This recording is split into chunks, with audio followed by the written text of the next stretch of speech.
కృష్ణుడు రాధాదేవిని ఎందుకు పెళ్లి చేసుకోలేదో మీకు తెలుసా? రాధాదేవి నన్ను పెళ్లి చేసుకో అని శ్రీకృష్ణుణ్ణి అడగగా కృష్ణుడు ఏం చెప్పాడో మీకు తెలిస్తే మీరు బాధతో ఏడ్చేస్తారు. కంసుణ్ణి చంపడానికి కృష్ణుడు బృందావనాన్ని వదిలి వెళ్లిపోతున్నప్పుడు మొత్తం బృందావనంలో ఉన్న వారంతా ఏడుస్తూ కృష్ణుడికి వీడుకోలు చెబుతున్నారు.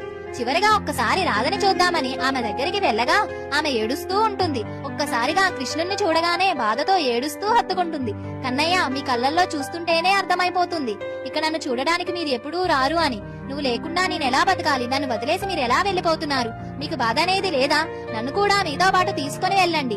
ఇదిగో సింధూరం, ఇప్పుడే నన్ను వివాహం చేసుకుని మీ అర్ధాంగిలా చేసుకోండి అని ఏడుస్తూ అంటుంది. అది వినగానే శ్రీకృష్ణుడు ఆమె కళ్ళల్లో కళ్ళు పెట్టి చూడలేక మొహం పక్కకు తిప్పుకుంటాడు. ఏం కృష్ణ, నేనంటే మీకు ఇష్టం లేదా? నన్ను వివాహం చేసుకోవడం మీకు ఇష్టం లేదా అని రాధాదేవి ఏడ్చేస్తుంది. అలా కొద్దిసేపటి తర్వాత, కన్నయ్య నన్ను క్షమించు, నా ప్రేమని వివాహంలాగా మార్చు అని నిన్ను ఇబ్బంది పెట్టాను. నీకు ఇష్టం ఉందో